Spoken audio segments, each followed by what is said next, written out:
샬롬. 2022년을 맞이한 지가 엊그제 같은데 벌써 한 달이 지나가고 있습니다. 그리스도 안에서 그리스도와 함께 기쁘고 즐거운 매일의 삶을 보내고 계시는지요? 오늘은 에베소서 4장의 말씀을 보려고 합니다.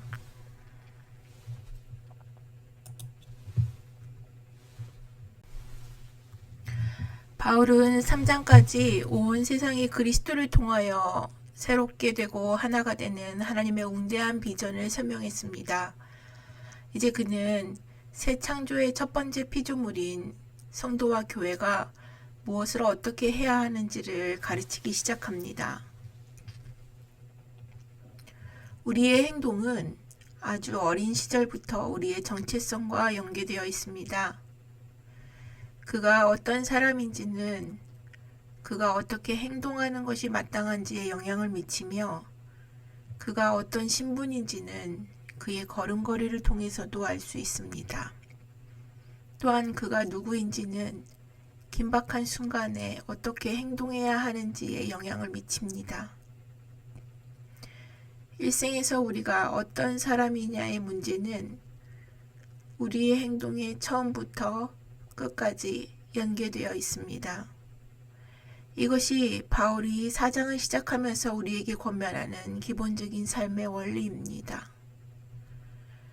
앞에 3장에서 너희들은 하나님의 자녀다, 하나님 나라의 백성이다, 새로운 신분을 얻었다고 말한 그가 4장에서는 하나님의 자녀답게 새로운 신분에 합당한 행동을 하라고 권면합니다.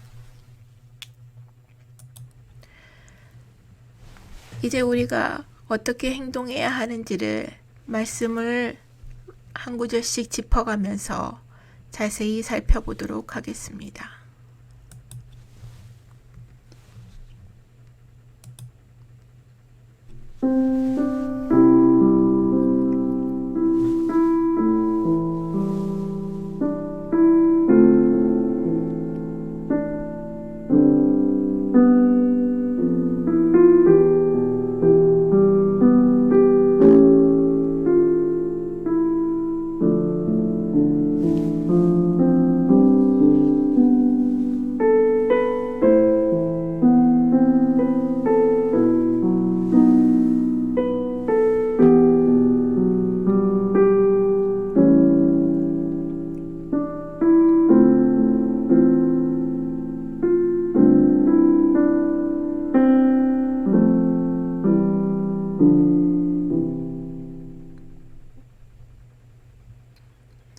에베소서 4장은 각 구절과 단락들이 마치 연결고리처럼 유기적으로 이어집니다. 그리고 각 구절에 나온 단어들의 의미만 알아도 전체적인 맥락을 이해할 수 있도록 구성되어 있습니다. 그것들을 함축한 단어가 바로 그러므로입니다. 위대하고 신령한 비밀을 알게 된 자는 마땅히 그에 걸맞게 살아야 한다는 당위성이 이 그러므로라는 단어에 강력하게 제시되고 있습니다. 1절의 그러므로는 에베소서의 처음 3장 전부를 포함하는 것이며 여기서 바울이 자신을 주 안에서 갇힌 자라고 표현하고 있는데 이것은 우리 역시도 주 안에서 갇힌 자, 즉 비록 자유 가운데 살고 있다 하더라도 그리스도를 쫓기 위해 그리스도 안에서 자신의 자유를 포기하고 행동하기를 권면하는데 그 특징들이 이제 2절에 묘사되어 있습니다. 먼저 겸손은 문자적으로 낮은 자세로 생각하거나 판단하다, 낮은 마음을 품다라는 뜻입니다.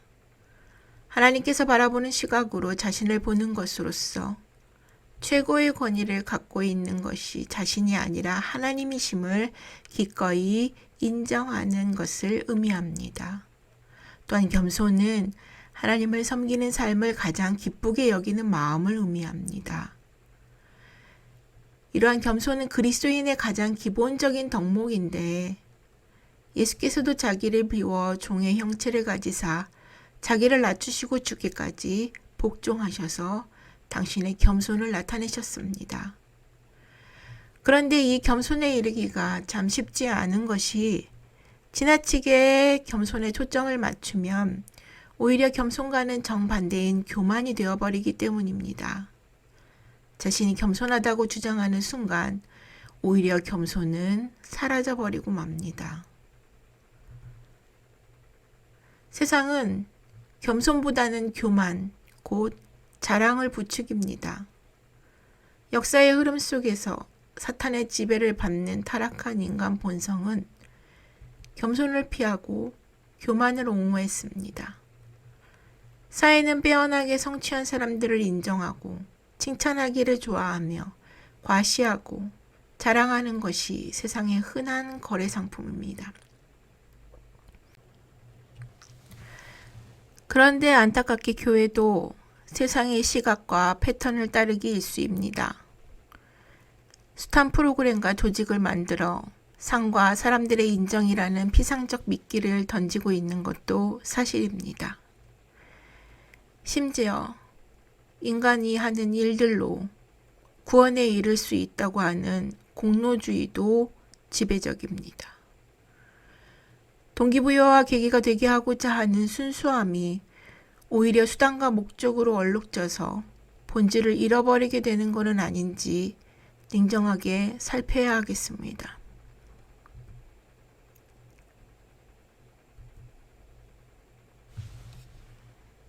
교만은 루시퍼의 자리입니다. 사탄은 자신을 자신의 창조자여 주님보다 높이다 타락하였습니다.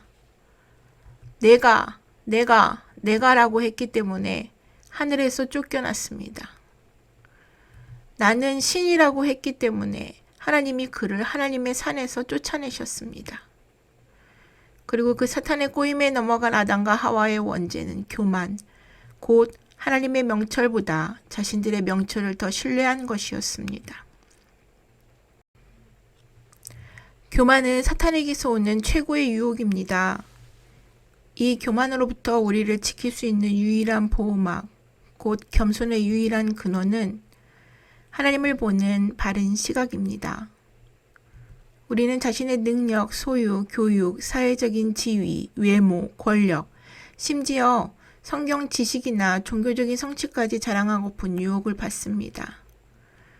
그러나 성경 전체에서 하나님은 이 유혹을 뿌리치고 자신의 백성에게 겸손하라고 요구하십니다. 겸손은 모든 영적인 복의 재료입니다. 겸손하지 않으면 자신이 죄인이고 하나님의 공의로운 심판을 받아 마땅함을 인정하지 않기 때문에 그리스도인이 될 수 없습니다. 예수님은 어린아이와 같이 자기를 낮추는 사람이 천국에서 큰 자라고 말씀하셨습니다. 따라서 겸손은 정직하고 꾸밈없이 자신을 보는 데서 시작하는데 가장 먼저 보는 것이 자신의 죄입니다. 그러므로 참 겸손의 가장 확실한 표식 중 하나는 날마다 죄를 고백하는 것입니다. 두 번째로 온유는 온화한 마음과 자제력을 가리키며 복수심과 안갚음에 반대되는 말입니다.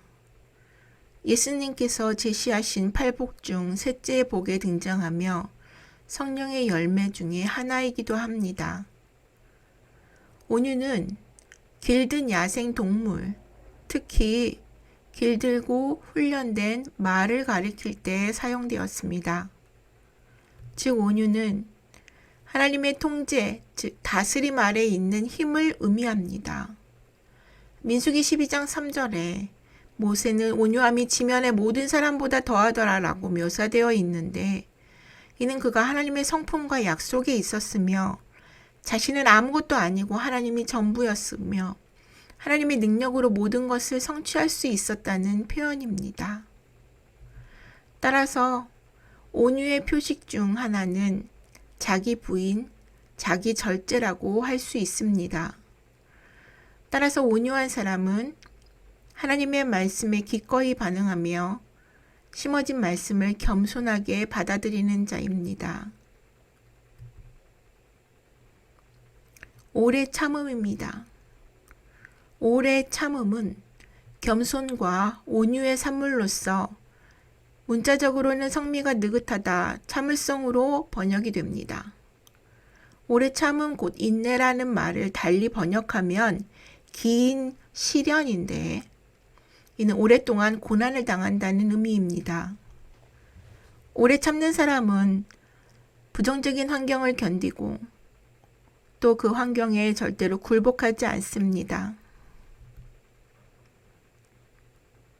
예레미야는 아무도 그의 메시지를 믿지 않았으나 죽을 때까지 오래 참으며 신실하게 하나님을 섬겼고, 이사야 선지자 역시 민족이 그의 말을 들으려 하지 않고 자신들의 죄에서 돌아서려고 하지 않음에도 불구하고 오래 참으며 신실하게 하나님의 메시지를 전파하고 그분을 섬겼습니다.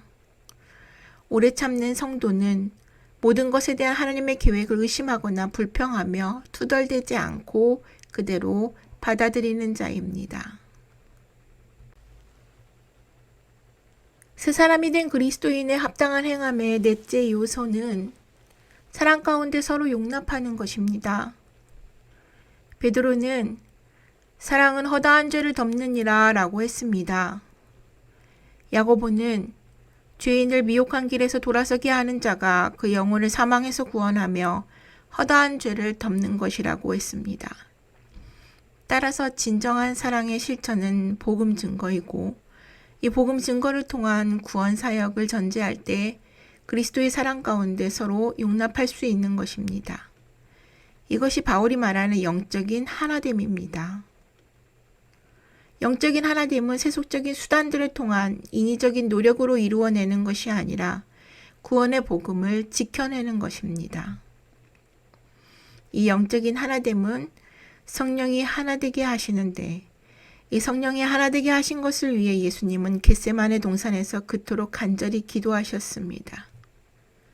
나는 세상에 더 있지 아니하오나 저희는 세상에 있사옵고 나는 아버지께로 가옵나니 거룩하신 아버지여, 내게 주신 아버지의 이름으로 저희를 보전하사 우리와 같이 저희도 하나가 되게 하옵소서. 아버지께서 내 안에, 내가 아버지 안에 있는 것 같이 저희도 다 하나가 되어 우리 안에 있게 하사 세상으로 아버지께서 나를 보내신 것을 믿게 하옵소서. 내게 주신 영광을 내가 저희에게 주었사오니 이는 우리가 하나가 된 것 같이 저희도 하나가 되게 하려 함이니이다. 곧 내가 저희 안에, 아버지께서 내 안에 계셔 저희로 온전함을 이루어 하나가 되게 하려 함은 아버지께서 나를 보내신 것과 또 나를 사랑하신 같이 저희도 사랑하신 것을 세상으로 알게 하려 함이로소이다. 이 하나됨을 지키는 줄은 평안, 곧 거룩한 하나님의 백성을 두르고 하나로 연결하는 영적 벨트입니다. 바울이 고린도 교회를 향하여서 같은 말을 하고 너희 가운데 분쟁이 없이 같은 마음과 같은 뜻으로 온전히 합하라 라고 묘사하는 것이 바로 이 평안에 매는 줄이며, 골로새서 3장 14절은 이것을 온전하게 매는 띠라고 부릅니다. 성경의 숫자는 특별한 의미를 담고 있는데 하나는 통일에 가장 으뜸되는 숫자입니다. 에베소서 4장에 이 하나됨이 7번 반복되고 있습니다. 7은 영적 일치나 완전을 가리키는 숫자입니다. 이는 통일, 즉 하나됨에 있어서 부족수가 없이 온전을 충만하게 이루라는 의미로 해석할 수 있습니다. 그 통일을 이루는 데 있어서 몸, 성령, 소망, 주, 믿음, 세례, 그리고 만유의 하나님도 하나라고 말합니다. 즉 교회의 머리 되신 그리스도를 주님으로 믿는 모든 성도는 하나의 몸을 이루는 지체로서 성령 안에서 하나님이 거하실 처소가 되기 위하여 함께 지어져 가야 하며, 우리를 부르심의 한 소망에서 그리스도처럼 영원한 완전함과 영광에 이르는 하나님의 형상을 온전히 회복해야 한다는 것입니다. 그리고 다른 이로서는 구원을 받을 수 없고, 한 분이신 주께서 모든 사람의 주가 되셨기에 주를 믿음이 오직 하나, 곧 성도에게 단번해 주신 믿음을 위해 세상의 다른 신들과 맞서서 싸워야 합니다. 예수 그리스도 안에서 예수 그리스도와 하나됨을 우리 마음 안에 두신 것이 성령 세례이며, 이 모든 일들은 만유를 지으시고 만유 위에 계시고 만유를 통일하시는 한 분 하나님의 신실하신 구원의 역사라는 것이 바로 복음의 핵심입니다. 따라서 이 복음의 본질은 사람이 하나님을 위해 무엇을 해야 하느냐가 아니라 하나님이 사람을 위해 무엇을 하셨느냐에 있습니다. 그래서 복음을 한 단어로 정의하면 은혜입니다. 바울은 시편 68편 18절을 비교 구절로 활용하여서 어떻게 그리스도께서 이러한 선물을 주실 권리를 받으셨는지 보여주고 있습니다. 시편 68편은 하나님께서 여부수의 성읍을 정복하고 당당하게 시온산에 오르심을 기념하기 위해 다윗이 지은 찬양입니다. 이 승리를 거둔 후 왕은 전리품과 포로를 이끌고 백성 앞에서 퍼레이드를 할 것입니다. 이 승전 퍼레이드는 적군에게 포로로 잡혔다가 자유를 얻은 왕의 군사대를 드러내는 것입니다. 이 말인즉슨 본래 사탄에게 사로잡혀 있었는데 그리스도께서 자신의 죽음과 부활로 하나님 나라의 백성으로 다시 귀환되었음을 말합니다. 예수께서 육신의 몸을 입고 이 땅에 내려오셨으나 다시 하늘로 올리우신 것처럼 우리도 땅에 속한 자에서 하늘에 속한 자의 신분으로 격상되었으니 더 이상 사탄의 지배 아래 있지 아니하고 하나님의 지배 아래 있어야 함을 말해주고 있는 것입니다. 이제 우리는 만물을 사랑하시는 그 하나님의 은혜를 충만하게 하시는 그리스도께서 승리하신 것처럼 그 승리를 온 땅 가운데, 성도 가운데, 교회 가운데 충만하게 세우셨음을 믿으며 우리 역시 그 승리에 동참하는 자들이 되어야 합니다.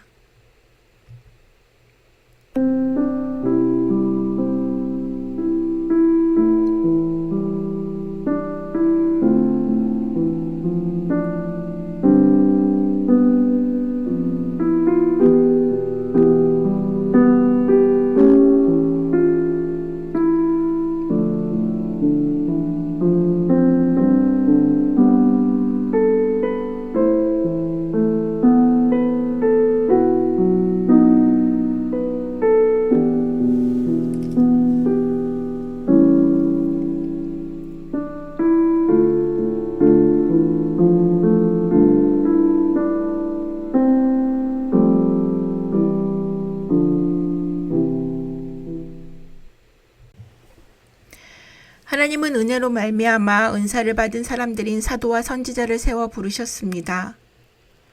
신약 성경이 완결되면서 더 이상 사도와 선지자라는 명칭으로 불리지 않지만 그들의 직무는 여전히 복음 전하는 자와 교사로서의 목사로 이어지고 있다고 바울은 말합니다. 복음 전하는 자의 일은 예수 그리스도 안에 있는 구원의 좋은 소식을 아직 믿지 않는 자들에게 선포하고 설명하는 것입니다. 여기서 목사와 교사라고 했는데 이 와는 즉, 특히라는 의미로 목사의 주된 기능인 가르치는 사역을 설명합니다.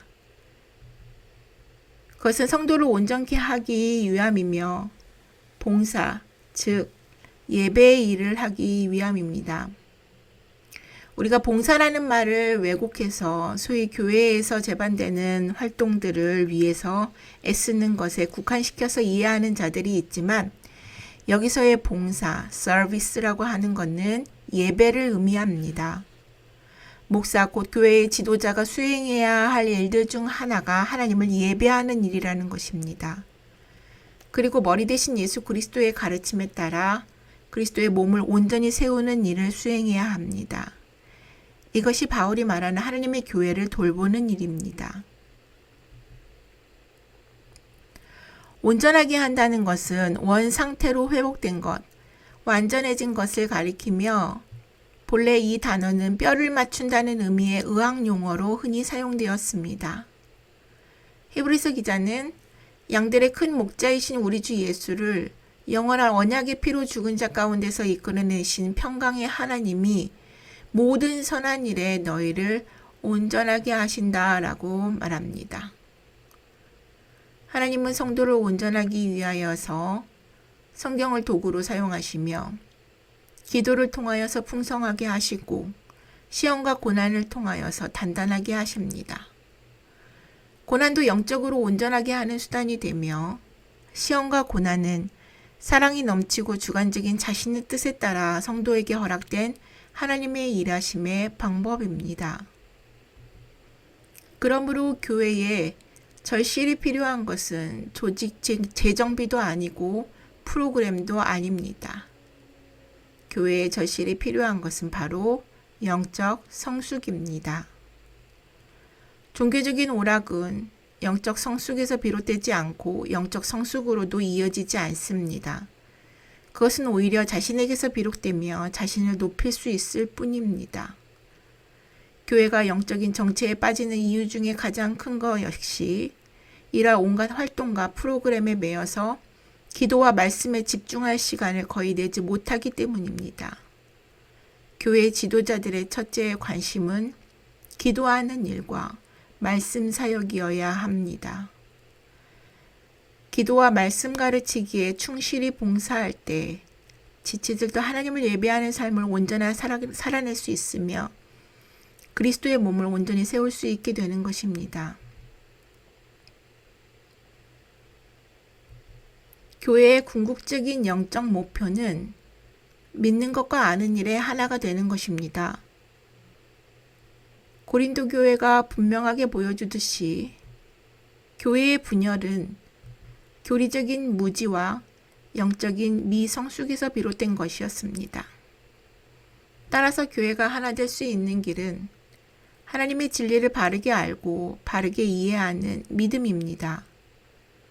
우리는 그리스도의 장성한 분량이 충만한 데까지 성숙해야 합니다. 우리가 그리스도와 점점 깊이 교제할 때에 성령을 통한 이러한 신적 성화 과정이 일어납니다. 따라서 교회 사역의 가장 큰 목적은 신자들의 성숙에 있습니다. 기독교인들이 교회를 평가할 때 가장 중요하게 고려하는 사항은 자신의 종교성에 대한 만족감입니다. 그런데 비그리스도인들의 교회를 평가하는 중요한 기준 중에 하나는 성숙함입니다.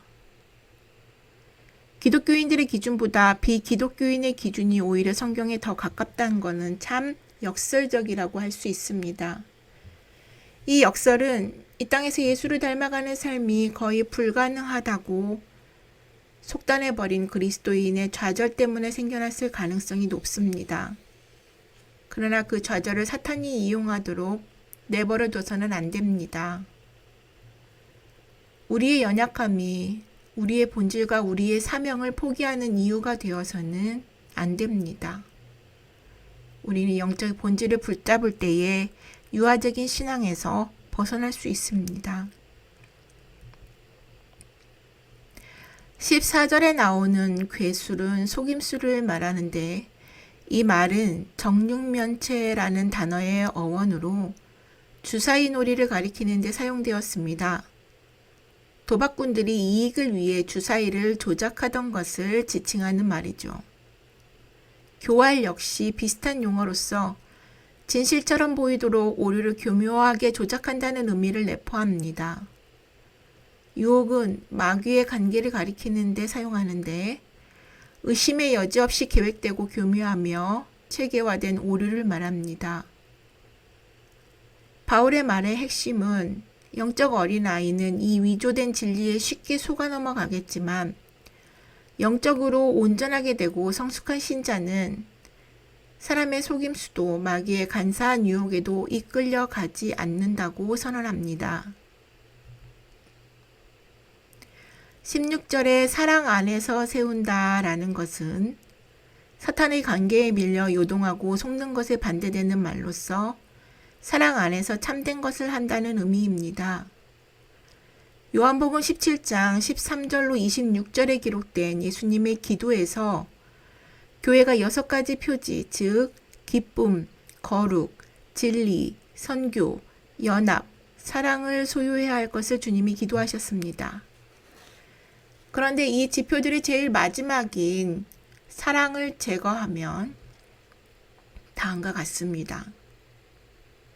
기쁨에서 사랑을 제거하면 자기 자신의 쾌락만 추구하는 향락주의자의 모습이 될 것이고, 거룩에서 사랑을 제거하면 자기 의에 사로잡힌 포로가 됩니다. 진리에서 사랑을 제거하면 비참한 정통주의자가 되고 말 것이고, 선교에서 사랑을 제거하면 포악한 식민주의자로 전락하고 말 것입니다. 연합에서 사랑을 제거하면 교회라는 울타리 안에 인간적인 기준을 강요하면서 마음대로 휘두르는 자가 될 것입니다. 그래서 주님은 너희가 나를 사랑하면 나의 계명을 지키리라고 말씀하셨습니다.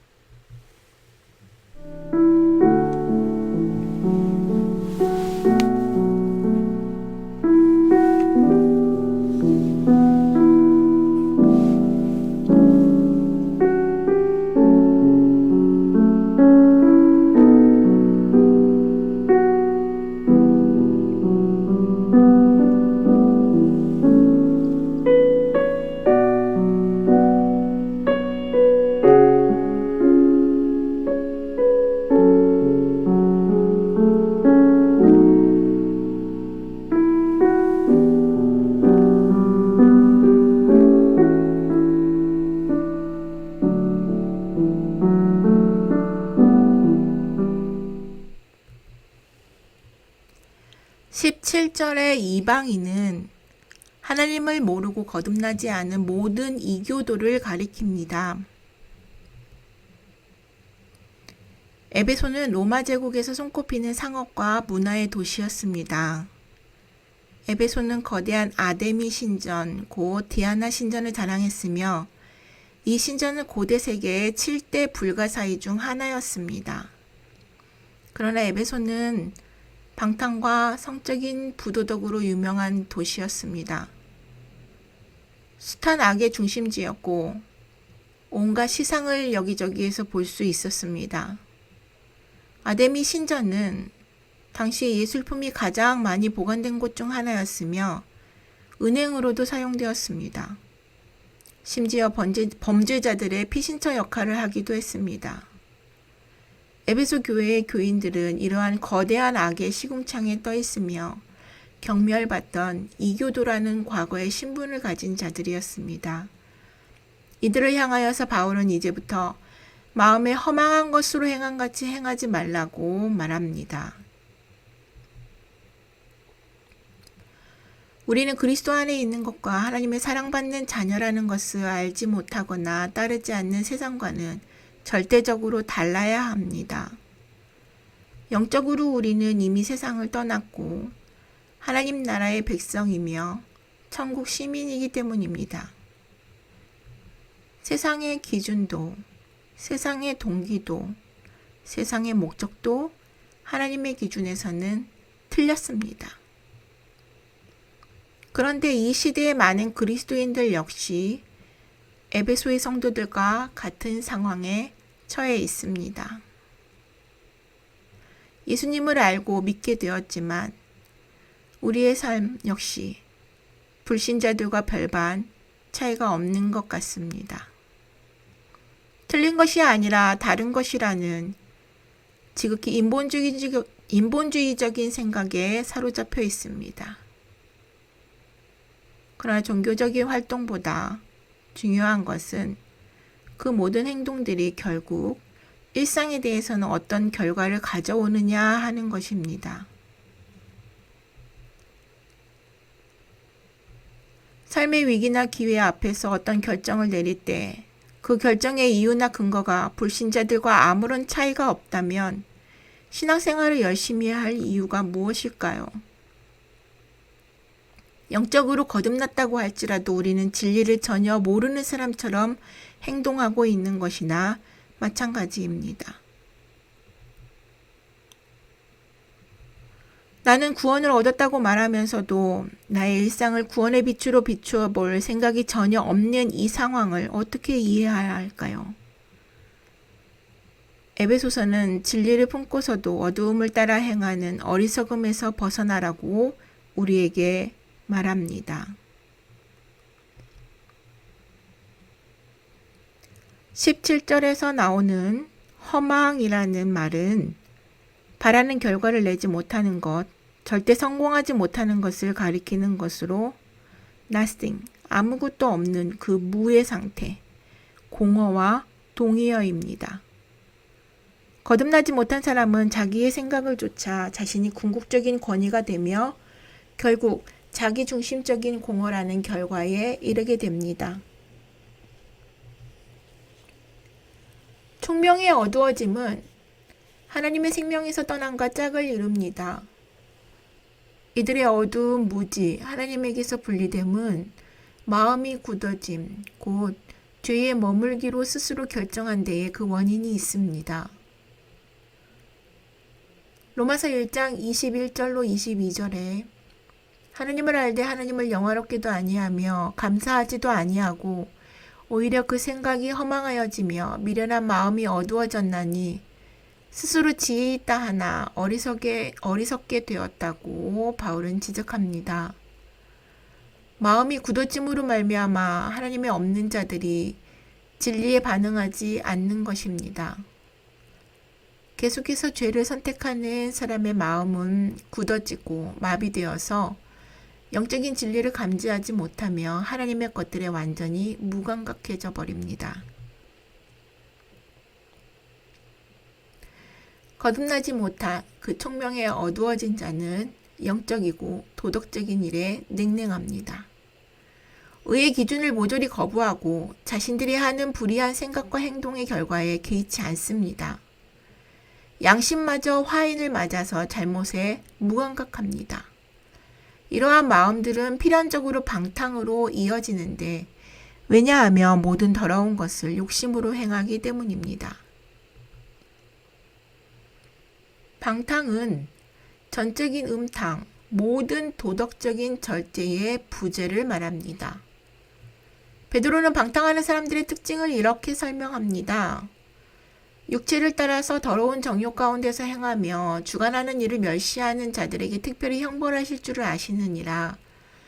이들은 담대하고 고집하여 떨지 않고 영광 있는 자를 회방하거니와 더 큰 힘과 능력을 가진 천사들이라도 주 앞에서 저희를 거스려 회방하는 송사를 하지 아니하느니라. 그러나 이 사람들은 본래 잡혀 죽기 위하여 난 이성 없는 짐승 같아서 그 알지 못한 것을 회방하고 저희 멸망 가운데서 멸망을 당하느니라. 많은 사람들이 처음에는 적어도 옳고 그름의 기준을 인식하고 그 기준을 거스릴 때마다 약간 수치심까지도 느낍니다. 그래서 대개 자신의 잘못을 숨기려 하지요. 그런데 이러한 잘못이 반복되게 되면 양심을 무시하고 악을 행하며 죄책감을 느끼지 못하게 됩니다. 하나님의 모든 지침과 보호도 거부하고 생각의 부패함에 자신을 넘겨주게 됩니다. 이러한 사람들은 하나님의 생각은 물론이고 타인들의 생각도 전혀 개의치 않습니다. 오로지 뒤틀어져 버린 자기 마음의 갈망을 채우는 것에만 신경 쓸 뿐입니다. 하나님 없는 삶과 이에 수반되는 부도덕, 양심의 부재, 마음을 파괴하는 것들, 이것을 바울은 로마서에서 상실한 마음, 곧 타락한 마음이라고 표현합니다. 자기 생각을 고집하고 자신의 방식대로 하며 자신의 운명을 추구하기로 하며 자신을 하나님과 단절시키는 모든 과정들이 바로 불신자라고 명합니다. 그리스도 안에서 취하는 새로운 행보는 육신의 옛 행보와는 정확히 반대가 되어야 합니다. 옛 행보는 자기중심적이고 허망하지만 새 행보는 그리스도 중심적이고 목적이 있습니다. 옛 행보는 하나님의 진리를 모르지만 새 행보는 하나님의 진리를 알고 이해합니다.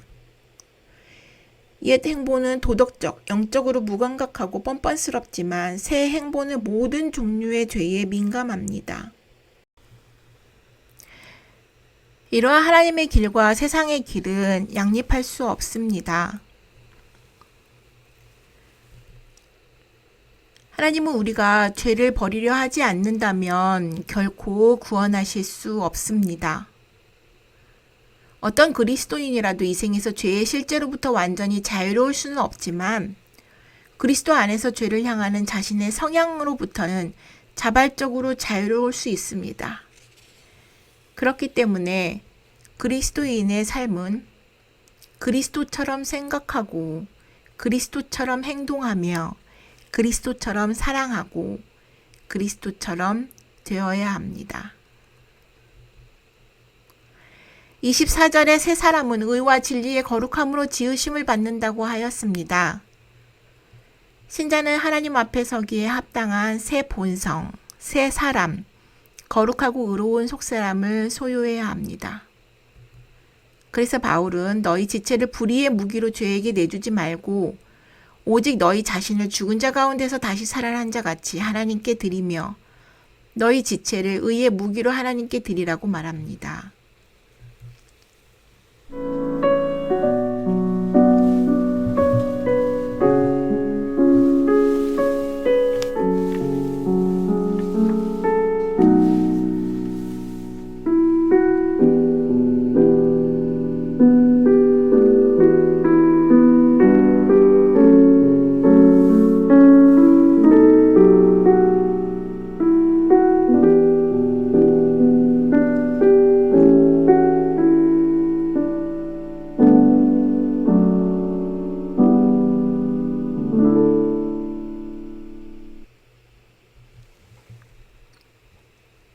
그리스도를 아는 자, 즉 새 사람은 그 빛 안에서 삶의 방식들을 결정해야 합니다. 공허하고 혼돈하며 깊은 흑암 중에 있던 우리 가운데 말씀으로 그 빛이 비추어져 무엇이 옳고 무엇이 그른지를 나누어 알 수 있게 하셨습니다. 그렇기에 바울은 이제 실제적인 지침들을 통해서 새 사람으로서의 삶이 무엇인지를 제시하고 있습니다. 먼저 거짓말을 버리고 진실을 말하라고 합니다. 거짓말하는 자들은 하나님 나라를 유업으로 받지 못합니다. 거짓말이 일상생활의 일부가 되어 늘 한다면 하나님의 자녀가 아니라 사탄의 자녀임을 드러내는 것입니다. 왜냐하면 사탄은 모든 것에 관해 거짓말을 하기 때문이죠. 거짓말에는 직접적인 거짓뿐만 아니라 과장, 부정행위, 어리석은 약속, 신뢰를 저버리거나 아첨하거나 변명하는 것도 모두 거짓말의 한 형태입니다. 하지만 우리가 진리를 말해야 한다고 거기에 따른 영향을 고려하지 않은 채 우리가 아는 전부를 말해야 한다는 것은 아닙니다. 여기서 진실을 말하라는 것은 그리스도의 몸된 교회를 이루는 동료요, 지체로서 듣기 싫은 소리라도 참된 것을 말하여 잘못된 것을 바로 잡아야 함을 의미합니다. 사랑 안에서 참된 것을 말하지 않으면 하나님의 의를 이루지 못합니다. 다음으로 바울은 분을 내되 죄를 짓지 말라고 말합니다. 분노는 잠시 밖으로 끌어넘치는 울분이 아니라 깊이 자리 잡은 단호하고 흔들리지 않는 신념입니다. 바울의 명령은 분을 내되 죄를 짓지 말라고 했는데 분을 낸다라고 허용된 것에 대하여 하나님도 예수님도 악에 대해서는 분을 내셨던 것을 볼 수 있습니다. 그러나 죄에 해당하는 분은 자신을 방어하고 자기 입속을 차리는 분노를 말합니다. 이기적이고 통제되지 않으며 앙심을 품는 분노는 죄악되고 이 분노가 오래 가면 안갚음하려 할 수 있기 때문에 마귀가 틈을 타서 자신의 목적을 위해 사용되지 못하도록 하라고 바울은 말합니다. 다음으로 도둑질을 그치고 가진 것으로 나누라는 말은 우리의 수고가 정직하고 존귀하며 생산적인 일을 위한 것이어야 한다는 의미입니다. 이는 앞에서 설명한 속임수에 반대되는 개념입니다. 더러운 말을 버리고 유익한 말을 하라 해서 이 더러운은 부패했거나 악취나는 것을 가리키며 썩은 과일과 야채를 비롯해서 상한 음식을 가리키는 데 사용되었습니다. 우리는 저속한 농담, 비속어, 음담패설, 욕설, 이중적인 말을 비롯한 모든 형태의 부패한 말을 절대로 입에 담아서는 안 됩니다. 더러운 입은 더러운 마음에서 비롯되며 혀를 깨끗하게 하는 방법은 단 하나, 그분의 말씀뿐입니다. 그리스도인의 말은 덕을 세우는 데 선한 말이어야 합니다. 그리고 우리의 말은 언제나 상황에 적합해야 하며 모두에게 건설적이어야 합니다. 만일 그렇지 않다면 말하지 않는 편이 훨씬 낫습니다. 바울은 골로새 신자들에게 너희 말을 항상 은혜 가운데서 소금으로 맛을 낸 것 같이 하라고 하였습니다. 그리스도인의 은혜로운 말은 주변 세상의 도덕적, 영적인 부패를 지연시킵니다. 바울이 요구하는 마지막의 변화는 자연적 악을 버리고 초자연적인 덕을 기르는 것인데 이것은 모든 변화들에 대한 요약이기도 합니다. 인간의 자연적인 성향은 죄를 짓는 것이며 죄의 자연적인 성향은 더 큰 죄로 자라게 합니다. 악독은 속에서 끓어오르는 분노, 음울한 앙심이 가득한 태도를 가리키며 노함은 격분, 순간적인 격정과 관련이 있습니다. 분냄은 내면에서부터 끓어오르는 미묘하고 깊은 감정을 말하며 떠드는 것은 다툼의 고함이나 아우성, 통제력 상실을 드러내는 공개적인 분출을 반영합니다. 비방하는 것은 악독한 마음에서 누군가를 지속적으로 중상모략하는 것을 말하는데 여기서는 신성모독에 해당하는 단어를 사용하고 있습니다. 우리는 이러한 악을 버리고 서로 친절하게 하며 불쌍히 여기며 서로 용서하기를 하나님이 그리스도 안에서 우리를 용서하신 것 같이 해야 한다고 바울은 마무리합니다. 삶의 행동 강령의 원리가 담긴 이 말씀들은 특별한 해석 없이 곧바로 순종하면 되는 말씀들입니다. 우리가 성경을 대하는 자세에서 가장 중요한 것은 있는 말씀 그대로를 아멘으로 믿고 나의 것으로 받아들이는 것입니다. 그러나 우리는 언제나 그 말씀들을 해석하려고 시도합니다. 그리고 이해가 되어야 믿을 수 있지 않겠냐며 도전합니다. 물론 더 깊은 의미를 이해하려는 의도도 있겠지만 오히려 말씀의 명료함을 희석시키고 의도적으로 나에게 먼저 적용시키기보다는 상대화하려는 본심을 드러내는 것일지도 모르겠습니다.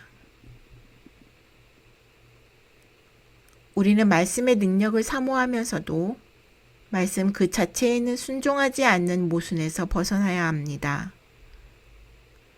말씀을 마음에 새겨 그대로 행하려는 순전한 그리스도인이 되어야 합니다. 하나님은 우리가 더 이상 헛된 가치를 좇지 않고 생명을 따라 행하도록 능력을 더하여 주시는 분이십니다. 마지막으로 에베소서 4장에 나오는 행동 강령과 평행 본문인 골로새서 3장 1절로 17절의 말씀으로 강해를 마치고자 합니다.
닮기를 내가 원하네.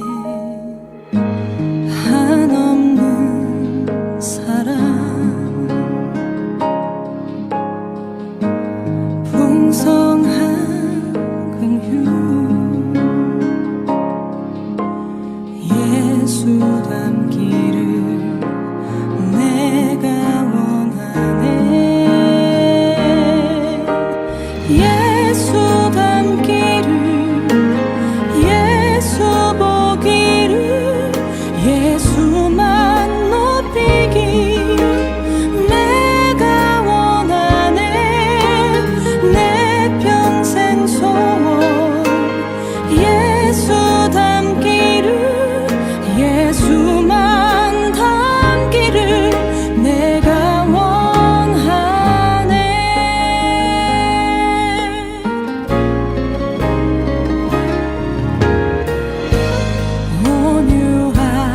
온유하시고 겸손하시